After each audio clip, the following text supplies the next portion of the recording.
नमस्ते विद्यार्थी मित्रों। धोरण 9 सामाजिक विज्ञान। विद्यार्थी मित्रों, આપણે પ્રકરણ 5 એટલે કે આઝાદી તરફ પ્રયાણ. હવે કાલે આપણે હિન્દ છોડો આંદોલન વિશે આપણે જોઈ ગયા, જે ભારત દેશની અંતિમ લડત હતી અને હિન્દ છોડો આંદોલનથી અંગ્રેજોને ખાતરી થઈ ગઈ હતી કે હવે ભારત દેશની અંદર લાંબા સમય સુધી આપણે રહી શકીશું નહીં. અને ત્યારબાદ થોડા સમયમાં ભારત દેશને આઝાદી આપવા માટેની જાહેરાત કરી દેવામાં આવી. હવે આજે આપણે જોવાનું છે કે આઝાદી ફૌજ અને સુભાષચંદ્ર બોઝ. વિદ્યાર્થી મિત્રો, જ્યારે ભારત દેશના ક્રાંતિકારીઓની ચર્ચા થાય ત્યારે સુભાષચંદ્ર બોઝનું નામ અચૂકથી લેવામાં આવી રહ્યું છે. એનું કારણ એ છે કે સુભાષચંદ્ર બોઝે જે રીતે વિદેશમાં રહીને ક્રાંતિકારી પ્રવૃત્તિ ચલાવી અને આઝાદી ફૌજ દ્વારા ભારત દેશને જે આઝાદી આપવા માટેના પ્રયત્નો કર્યા, એટલા માટે આજે આપણે એમને પણ યાદ કરીએ છીએ. તો આજે આપણે સુભાષચંદ્ર બોઝ વિશે આપણે અભ્યાસ કરવાનો છે. તો આપણે જોઈએ સુભાષચંદ્ર બોઝ અને આઝાદી ફૌજ. આમાંથી કોઈ પણ એક પ્રશ્ન પૂછે, આઝાદી ફૌજ વિશે પરીક્ષામાં પ્રશ્ન પણ આવે અને સુભાષચંદ્ર બોઝ વિશે પણ પરીક્ષામાં ટૂંક પૂછાતી હોય છે. સુભાષચંદ્ર બોઝનો જન્મ ઓરિસ્સા રાજ્યના કટક શહેરમાં 23 જાન્યુઆરી 1897માં થયો હતો. વિદ્યાર્થી મિત્રો, સુભાષચંદ્ર બોઝનો જે ભારતનું જે ઓરિસ્સા જે રાજ્ય છે, ઓરિસ્સા રાજ્યમાં થયો હતો. 23 જાન્યુઆરી 1897માં ઓરિસ્સામાં એક નાનું શહેર છે કટક, ત્યાં આગળ આ સુભાષચંદ્ર બોઝનો જન્મ થયો હતો. સુભાષચંદ્ર બોઝના માતા પિતાની આપણે ચર્ચા કરીએ તો સુભાષચંદ્ર બોઝના પિતાનું નામ જાનકીનાથ બોઝ હતું, જ્યારે માતાનું નામ પાર્વતી દેવી હતું. તો સુભાષચંદ્ર બોઝના પિતાનું નામ જાનકીનાથ બોઝ અને એમની જે માતા છે એ માતાનું નામ પાર્વતી દેવી હતું. પરીક્ષામાં પ્રશ્ન એવો પણ પૂછાય કે સુભાષચંદ્ર બોઝનો જન્મ ક્યાં અને ક્યારે થયો, તો ઓરિસ્સાના કટક શહેરમાં 23 જાન્યુઆરી 1897માં. માતા પિતા, તેમના પિતાનું નામ જાનકીનાથ બોઝ અને એમની માતાનું નામ પાર્વતી દેવી હતું. આગળ આપણે જોઈએ, સુભાષચંદ્ર બોઝે કોલકાતાની પ્રેસિડેન્સી કોલેજમાંથી ખૂબ સારા ગુણથી પરીક્ષા પાસ કરી વધુ અભ્યાસ માટે ઇંગ્લેન્ડ ગયા. તો વિદ્યાર્થી મિત્રો, આ ઉપરથી આપણને ખ્યાલ આવે કે સુભાષચંદ્ર બોઝ ભણવામાં ખૂબ હોશિયાર હતા. એમણે કોલકાતાની પ્રેસિડેન્સી કોલેજમાં અભ્યાસ કર્યો હતો અને આ કોલકાતાની પ્રેસિડેન્સી કોલેજમાં સારા ગુણ લાવીને વધુ અભ્યાસ માટે ઇંગ્લેન્ડ પણ ગયા હતા, આગળનો અભ્યાસ કરવા માટે. ઇંગ્લેન્ડમાં ICS એટલે કે ઇન્ડિયન સિવિલ સર્વિસની પરીક્ષા 4થા નંબરે પાસ કરી. વિદ્યાર્થી મિત્રો, જ્યારે સુભાષચંદ્ર બોઝ કલકત્તાની પ્રેસિડેન્સી કોલેજમાંથી સારા ગુણે પરીક્ષા પાસ કરી પછી એમને વધારે અભ્યાસ કરવા માટે ઇંગ્લેન્ડ ગયા અને ઇંગ્લેન્ડની અંદર એ સમયમાં સૌથી અઘરી પરીક્ષા, આજે આપણે અહીંયા જે UPSC GPSC જે અઘરી પરીક્ષા છે, IAS લેવલની IPS લેવલની પરીક્ષા, એ સમયમાં સુભાષચંદ્ર બોઝે ઇંગ્લેન્ડમાં સૌથી અઘરી ગણાતી પરીક્ષા ICS, જેને ઇન્ડિયન સિવિલ સર્વિસ કહેવામાં આવે છે, આ ICSની પરીક્ષા એમને 4થા નંબરે પાસ કરી. આખા ઇંગ્લેન્ડમાં 4થા ક્રમાંકે સુભાષચંદ્ર બોઝ ઉત્તીર્ણ થયા હતા. આના ઉપરથી ખ્યાલ આવે કે સુભાષચંદ્ર બોઝ ભણવામાં ખૂબ જ હોશિયાર હતા, કારણ કે 4થા નંબરે પરીક્ષામાં પાસ થવું હોય એ જેવી તે બાબત નથી. પરીક્ષામાં પ્રશ્ન પૂછાય કે સુભાષચંદ્ર બોઝે ઇંગ્લેન્ડમાં કઈ પરીક્ષા અને કયા નંબરે ઉત્તીર્ણ થયા, તો ઇંગ્લેન્ડમાં ICS, જેને ગુજરાતીમાં ઇન્ડિયન સિવિલ સર્વિસની પરીક્ષાએ 4થા ક્રમાંકે ઉત્તીર્ણ એટલે કે પાસ થયા હતા. આગળ આપણે જોઈએ તો કોલકાતાની પ્રેસિડેન્સી કોલેજમાં અંગ્રેજ અધ્યાપક ઓટ દ્વારા ભારતીય વિદ્યાર્થીઓના અપમાનજનક વર્તન અને અભિમાનના અનુભવોથી તેમનામાં ક્રાંતિના બીજ વવાયા. આપણે પ્રશ્ન એ થાય કે સુભાષચંદ્ર બોઝ ભણવામાં આટલા બધા હોશિયાર હતા તો એ ક્રાંતિકારી કેવી રીતના બની ગયા, તો ક્રાંતિકારી બનવાના બીજ એમની કલકત્તાની પ્રેસિડેન્સી કોલેજમાં જ ઉદ્ભવ પામ્યા. કેવી રીતે? તો જ્યારે સુભાષચંદ્ર બોઝ કલકત્તાની પ્રેસિડેન્સી કોલેજમાં અભ્યાસ કરતા હતા એ સમયે આ કોલેજમાં એક અધ્યાપક હતા જે અંગ્રેજ અધ્યાપક હતા, જેનું નામ હતું શું હતું? ઓટ. આ અંગ્રેજ અધ્યાપક ઓટ દ્વારા હંમેશા ભારતીય વિદ્યાર્થીઓનું અપમાન કરવામાં આવતું હતું. એ રંગભેદની નીતિ માનતા હતા અને હંમેશા ભારતીય વિદ્યાર્થીઓનું અપમાન કરતા. ભારતીય વિદ્યાર્થીઓને હલકાને તુચ્છ ગણતા હતા અને એના જ કારણે સુભાષચંદ્ર બોઝને ક્રાંતિના બીજ વવાયા. પરીક્ષામાં પ્રશ્ન પૂછાય કે સુભાષચંદ્ર બોઝને ક્રાંતિના બીજ ક્યાંથી વવાયા હતા? તો સુભાષચંદ્ર બોઝ જ્યારે કલકત્તાની પ્રેસિડેન્સી કોલેજમાં અભ્યાસ કરતા ત્યારે અંગ્રેજ અધ્યાપક ઓટ દ્વારા જે રીતે ભારતીય વિદ્યાર્થીઓનું અપમાન કરવામાં આવતું હતું અને એના જ કારણે સુભાષચંદ્ર બોઝ જે રીતે એમનાની અંદર ક્રાંતિના બીજ વવાયા હતા. સુભાષચંદ્ર બોઝ 1923માં રાષ્ટ્રીય સ્વરાજ પક્ષ સાથે જોડાયા. તો જો વિદ્યાર્થી મિત્રો, સુભાષચંદ્ર બોઝ સૌથી પહેલાં 1923માં રાષ્ટ્રીય સ્વરાજ પક્ષ સાથે જોડાયા હતા. 1923માં સ્વરાજ્ય પક્ષ, આપણને ખ્યાલ છે કે ચિત્તરંજન દાસ મુનશી અને મોતીલાલ નહેરુએ બંને સાથે મળીને આ પક્ષ બનાવ્યો હતો અને 1923માં સ્વરાજ્ય પક્ષ સાથે સુભાષચંદ્ર બોઝ જોડાયા હતા. ઈસવીસન 1938માં માત્ર 41 વર્ષે હરિપુરા કોંગ્રેસ અધિવેશનમાં પ્રમુખ સ્થાને નિમણૂક કરવામાં આવી. વિદ્યાર્થી મિત્રો, સુભાષચંદ્ર બોઝની કાબેલિયત અહીંયાથી આપણે કહી શકીએ કે 1938માં સુભાષચંદ્ર બોઝની ઉંમર ફક્ત 41 વર્ષની યુવાન વયે સુરતના હરિપુરા જે સુરતમાં આવેલું છે આપણા, એ હરિપુરા ખાતે કોંગ્રેસના અધિવેશનમાં એમને પ્રમુખ બનાવવામાં આવ્યા. એ સમયમાં કોંગ્રેસમાં સૌથી યુવાન વયે પ્રમુખ કોઈ બન્યું હોય તો સુભાષચંદ્ર બોઝ હતા. આ એમની કાબેલિયત દર્શાવે છે પક્ષમાં. તો ફક્ત 41 વર્ષની ઉંમરે સુરતના હરિપુરામાં જે કોંગ્રેસનું અધિવેશન બોલાવ્યું એમને પ્રમુખ બનાવી દીધા. પ્રમુખનું સ્થાન સૌથી મોટું કહેવાય. પ્રમુખ કહે એ પ્રમાણે આખો પક્ષ કામ કરતો હોય છે અને આ સૌથી મોટી ઉપલબ્ધિ સુભાષચંદ્ર બોઝની હતી.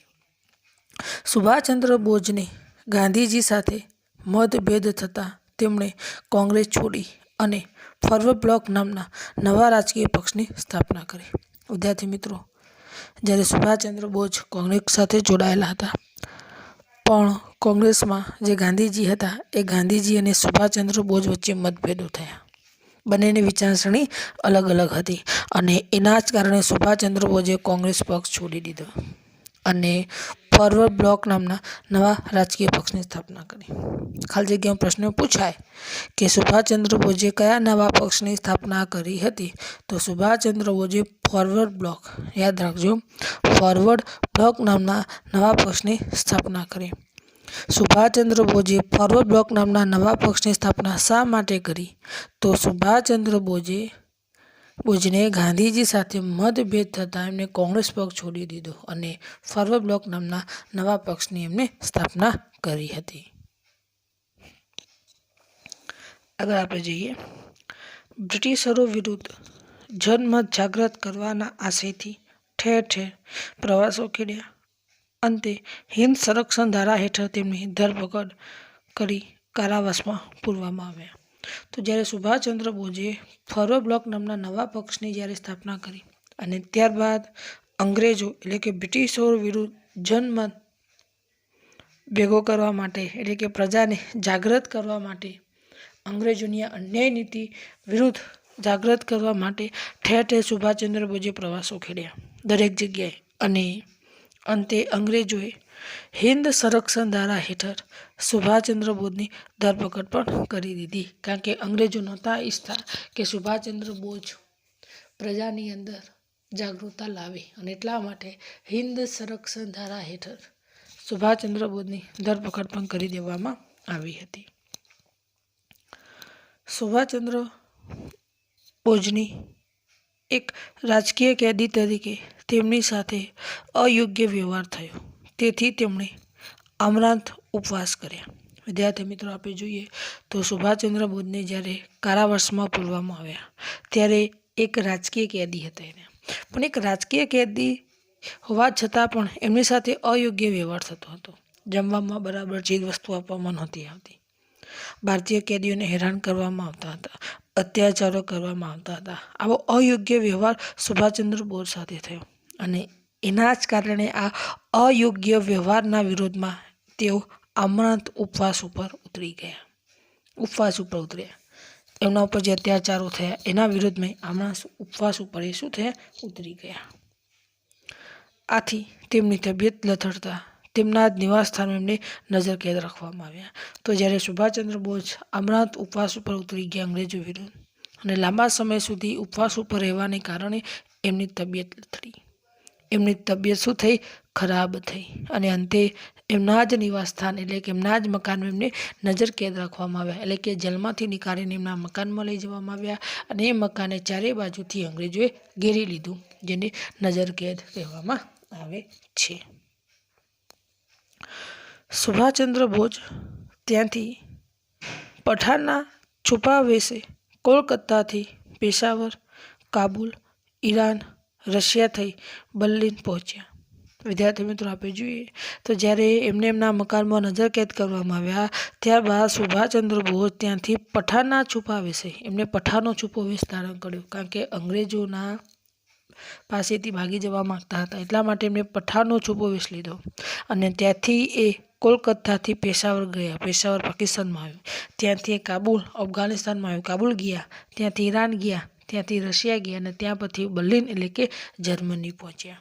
તો સુભાષચંદ્ર બોઝે પોતાના જ મકાનમાંથી અંગ્રેજોના નજરકેદમાંથી ભાગી ગયા પઠાણનો છુપો વેશ લઈ અને ત્યાંથી કલકત્તાથી ડાયરેક્ટ પેશાવર ગયા. કાબુલ, ઈરાન, રશિયા થઈને બર્લિન એટલે કે જર્મની પહોંચ્યા હતા. આ સુભાષચંદ્ર બોઝ હતા. આ હિંમતભર્યું કામ સુભાષચંદ્ર બોઝ દ્વારા કરવામાં આવ્યું હતું. જર્મનીમાં તેમનું ભારતીયોએ ઉસ્માનભર્યું સ્વાગત કર્યું. બર્લિન રેડિયો પરથી તેમણે પોતાના દેશ બાંધવને બ્રિટન સામે જહાદ જગાડવા અનુરોધ કર્યો, જેમાં હિટલર સાથે ભારતની આઝાદી વિશે પણ ચર્ચા કરી. તો વિદ્યાર્થી મિત્રો જ્યારે સુભાષચંદ્ર બોઝ બર્લિન એટલે કે જ્યારે જર્મની પહોંચ્યા, જ્યાં આગળ રહેતા ભારતીયોનું ઉષ્માભર્યું સ્વાગત કર્યું, ઠેરનું સ્વાગત થયું અને ત્યાં બર્લિન રેડિયો ઉપરથી એમને ભાષણ પણ આપ્યું અને એવું કહેવામાં આવ્યું કે દેશના બાંધવો એટલે કે દેશના જે ભાઈઓ જે છે બધા એક થઈ બ્રિટન સામે જિહાદ એટલે કે બ્રિટન સામે લડત લડે એનું આહવાન પણ કર્યું, કારણ કે અંગ્રેજો સામે આપણે લડત લડીશું ત્યારે જ આપણે આઝાદ થઈશું, નહીં તો આપણે આઝાદ થઈ શકીશું નહીં. અને એટલા માટે એમને આહવાન પણ આપ્યું અને બર્લિનમાં હિટલર સાથે પણ એમને મુલાકાત કરી હતી ભારત દેશને આઝાદી આપવા માટે અને હિટલરે પણ ભારત દેશને આઝાદી આપવા માટે તમામ પ્રકારની મદદની ખાતરી પણ હિટલર દ્વારા ભારત દેશને આપવામાં આવી હતી.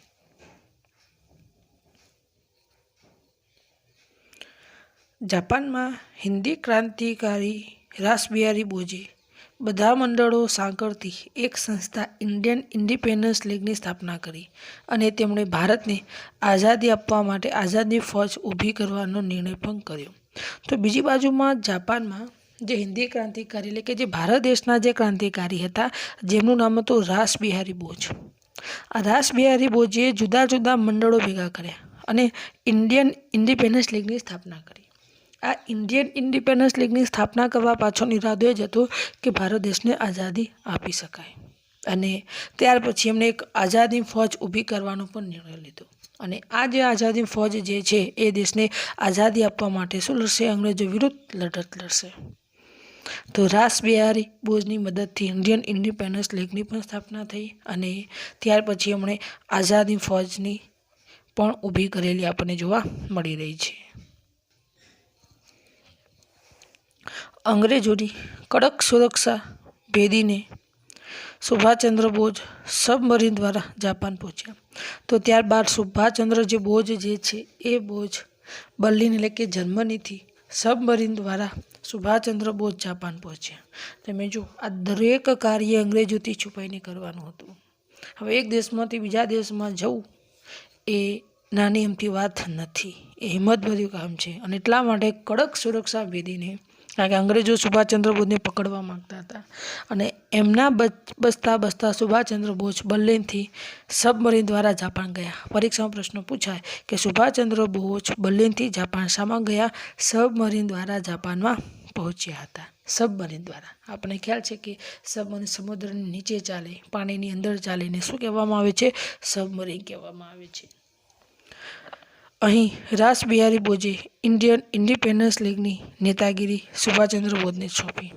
તો અહીંયા જાપાનની અંદર રાસબિહારી બોઝે ઇન્ડિયન ઇન્ડિપેન્ડન્સ લીગની જે નેતાગીરી હતી એ નેતાગીરી પણ સુભાષચંદ્રે સોંપી દેવામાં આવી. કારણ કે સુભાષચંદ્ર બોઝ જે રીતે કાર્ય કરી રહ્યા તેના કારણે દરેક લોકોને આશા ઉદ્ભવ પામી હતી કે સુભાષચંદ્ર બોઝ દેશને આઝાદી પ્રાપ્ત કરાવી શકશે. એટલા માટે ઇન્ડિયન ઇન્ડિપેન્ડન્સ લીગની નેતાગીરી સુભાષચંદ્ર બોઝને સોંપવામાં આવી હતી. આગળના મુદ્દા તરફ આગળ વધીએ વિદ્યાર્થી મિત્રો. જાપાનના વડાપ્રધાન ટોજો સાથે મુલાકાત થઈ. તેમણે હિન્દને પૂર્ણ સ્વરાજ્ય માટે તમામ પ્રકારની સહાય જાપાન કરશે તેવું નક્કી કરવામાં પણ આવ્યું. વિદ્યાર્થી મિત્રો, જ્યારે સુભાષચંદ્ર બોઝ સબમરીનથી બર્લિનથી જાપાન ગયા અને જ્યાં આગળ જાપાનના જે વડાપ્રધાન હતા ટોજો સાથે એમને શું કરી? મુલાકાત કરી. તો જે રીતે જાપાનના વડાપ્રધાન ટોજોએ ભારત દેશને તમામ પ્રકારની મદદની ખાતરી આપી. ભારત દેશને આઝાદી આપવા માટે તમામ પ્રકારની મદદ પણ કરવામાં આવશે. તો આ ટોજોએ ભારત દેશની મદદની ખાતરી આપી આપણને. પરીક્ષામાં પ્રશ્ન પૂછાય કે જાપાનના વડાપ્રધાન કોણ હતા? ટોજો.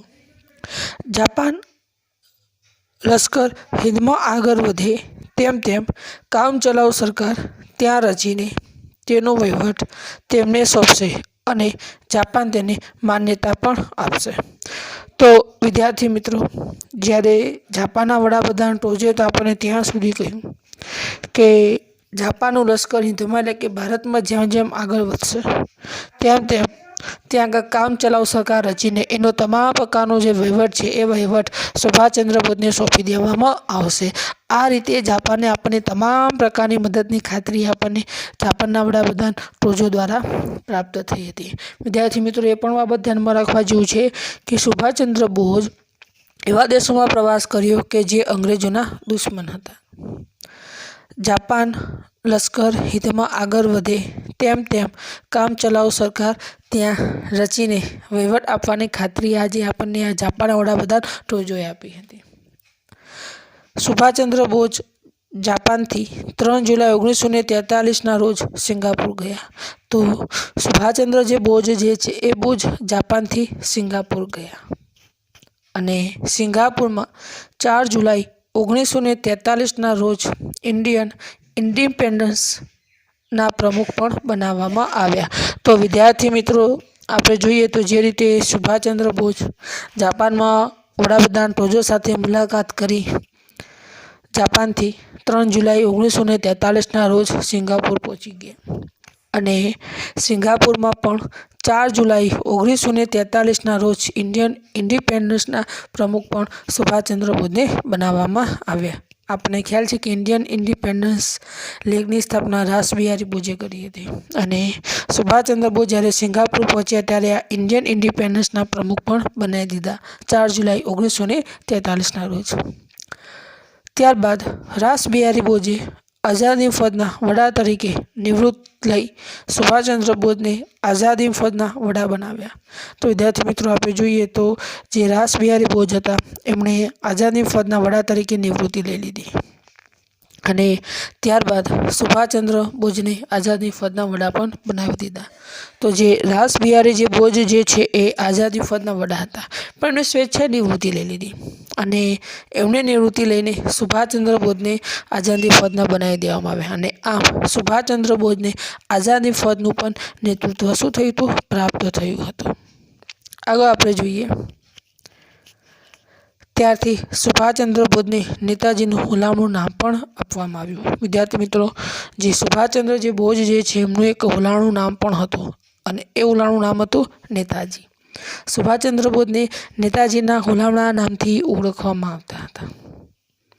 તો જ્યારે આઝાદી ફૌજના વડા સુભાષચંદ્ર બનાવવામાં આવ્યા ત્યારે ત્યાં આગળ વસતા ભારતીય લોકોએ સુભાષચંદ્ર બોઝને નેતાજીનું હુલામણું નામ આપ્યું.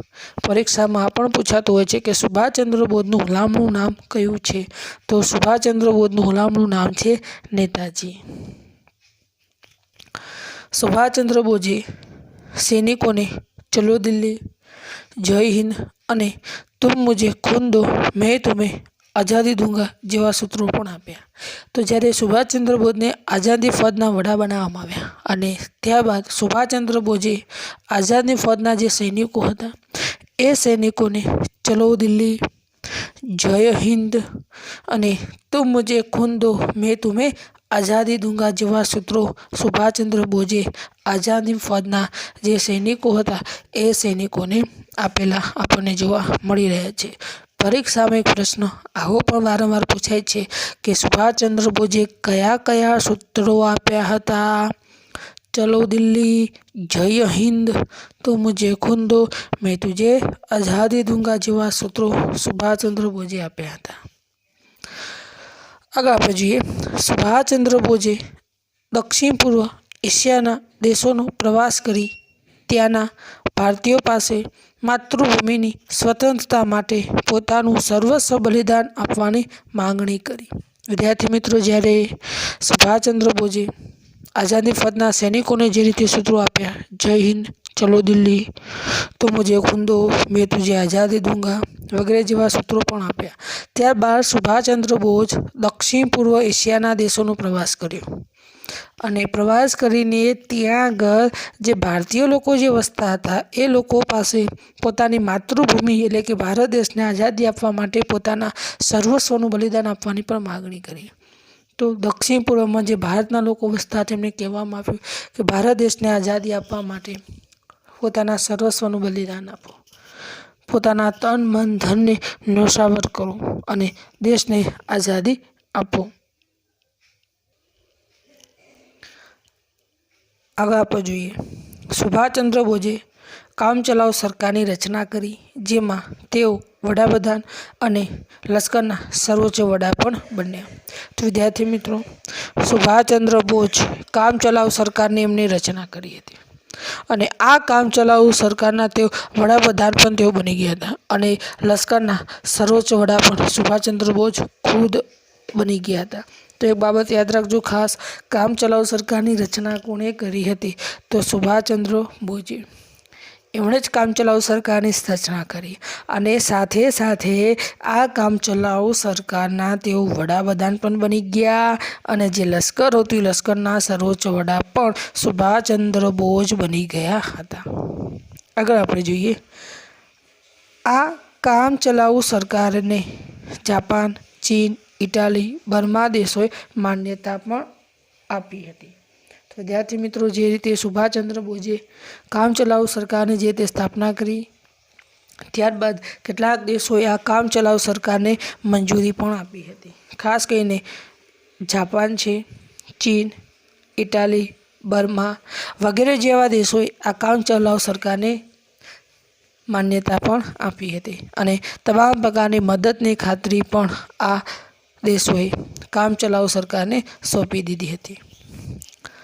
આ કામચલાઉ સરકારે હિન્દી ભાષાને રાષ્ટ્રીય ભાષા, રાષ્ટ્રધ્વજ તરીકે તિરંગો સ્વીકાર્યો.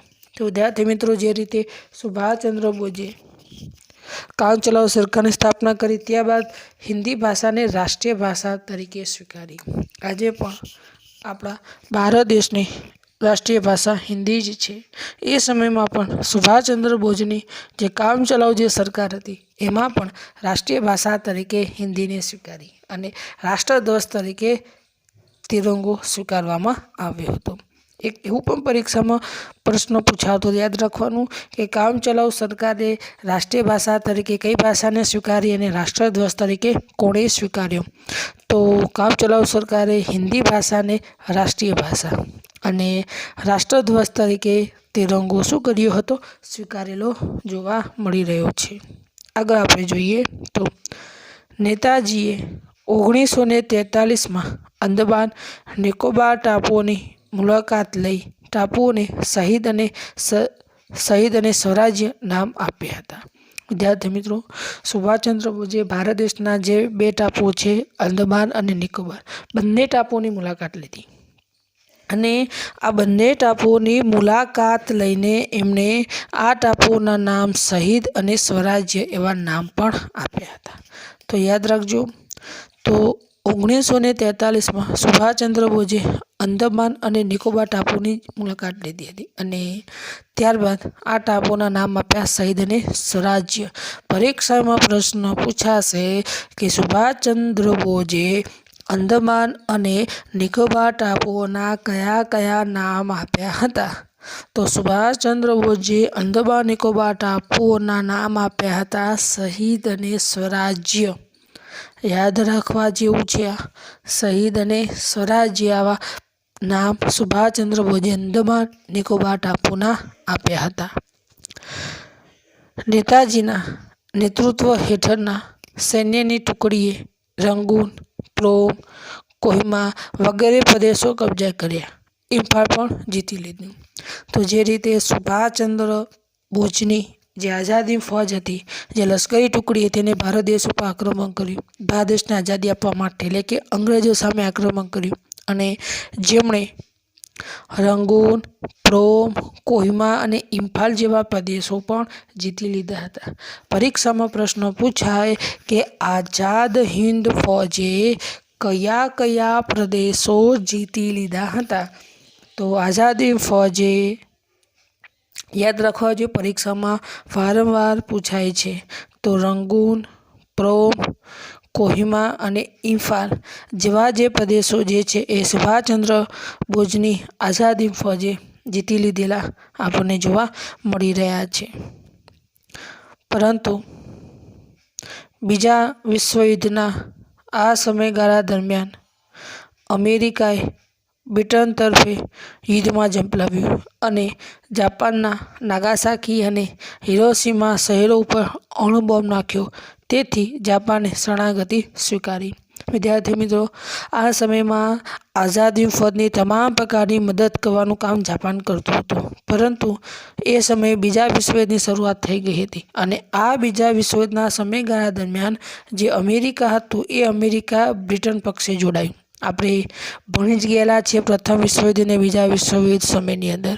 તો અમેરિકાએ બ્રિટન તરફે યુદ્ધમાં શું કર્યું? ઝંપલાવ્યું, બ્રિટન બાજુમાં ઝંપલાવ્યું અને ત્યારબાદ અમેરિકાએ જાપાનના નાગાસાકી અને હિરોશીમા, યાદ રાખજો, જાપાનના નાગાસાકી અને હિરોશીમા શહેરો ઉપર અણુબોમ્બ નાખ્યા અને એના કારણે જાપાને બીજા વિશ્વયુદ્ધમાં પોતાની હાર સ્વીકારી, એટલે કે પોતાની શરણાગતિ સ્વીકારી હતી। વિદ્યાર્થી મિત્રો, આપણે ખ્યાલ છે કે જાપાનના વડાપ્રધાન ટોજોએ આપણે તમામ પ્રકારની મદદની ખાતરી આપી હતી, પણ જે રીતે અમેરિકાએ જાપાનના હિરોશીમા અને નાગાસાકી ઉપર અણુબોમ્બ નાખ્યો, જાપાનને આર્થિક રીતે ઘણું બધું નુકસાન થયું, હજારોની સંખ્યામાં લોકો મૃત્યુ પામ્યા હતા અને ત્યારબાદ બીજા વિશ્વયુદ્ધમાં જાપાને પોતાની શરણાગતિ, એટલે કે પોતાની હાર સ્વીકારવી પડેલી આપણને જોવા મળી રહી છે।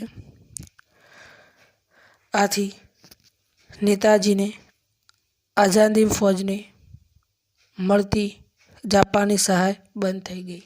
તો જે રીતે આઝાદી ફૌજ પાસેથી સુભાષચંદ્ર બોઝને જાપાન પાસેથી જે સહાય પ્રાપ્ત થતી હતી એ સહાય બંધ થઈ ગઈ।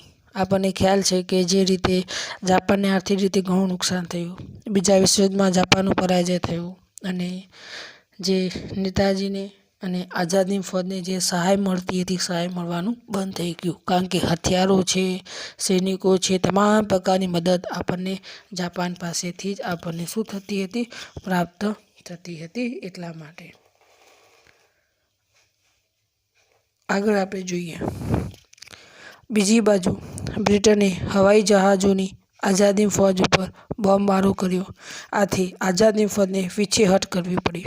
વિદ્યાર્થી મિત્રો, બીજી બાજુમાં એવા પ્રકારની સ્થિતિ ઉદ્ભવ પામી કે બ્રિટને આઝાદી ફૌજ ઉપર હવાઈ હુમલા કર્યા, આઝાદી ફૌજ ઉપર બોમ્બમારો કર્યો અને એના કારણે આઝાદી ફૌજને પીછેહટ કરવી પડી હતી।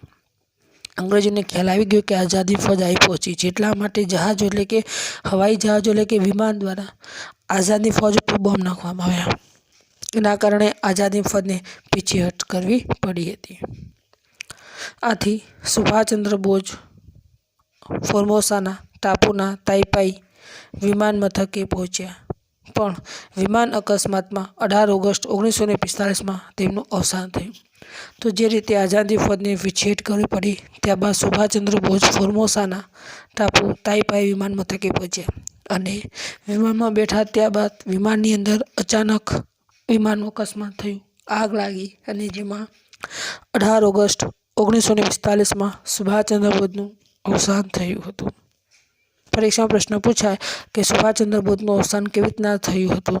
તો જે રીતે આઝાદી ફૌજને પીછેહટ કરવી પડી, ત્યારબાદ સુભાષચંદ્ર બોઝ ફોર્મોસાના ટાપુના તાઇપાઈ વિમાન મથકે પહોંચ્યા અને જ્યાં વિમાન અકસ્માતમાં 18 ઓગસ્ટ 1945માં સુભાષચંદ્ર બોઝનું શું થયું? અવસાન થયેલું આપણને જોવા મળી રહ્યું છે. અને આમ સુભાષચંદ્ર બોઝનું વિમાન અકસ્માતમાં અવસાન થયું તે બાબત આજે પણ વણ ઉકેલ્યું રહસ્ય છે. વિદ્યાર્થી મિત્રો, એવું કહેવામાં આવે છે કે વિમાન અકસ્માતમાં સુભાષચંદ્રનું મોત નીપજ્યું હતું. વિમાનમાં આગ લાગી, સુભાષચંદ્ર બોઝ ગંભીર રીતે દાઝ્યા અને એનું અવસાન થયું એવું કહેવામાં આવે, પણ ખરેખર એના સબૂત આપણી પાસે નથી. એ સમયમાં આપણે ગુલામીમાં હતા એટલે આપણને ખ્યાલ પણ નથી. આપણે જો પૂરતી તપાસ પણ કરાવી શક્યા નથી કે સુભાષચંદ્ર બોઝ સાથે ખરેખર શું થયું હતું. અને એટલા જ માટે એવું કહેવામાં આવે છે કે સુભાષચંદ્ર બોઝનું વિમાન અકસ્માતમાં જે અવસાન થયું તે બાબતમાં આજે પણ વણ ઉકેલ્યું એક પ્રકારનું શું છે? રહસ્ય છે.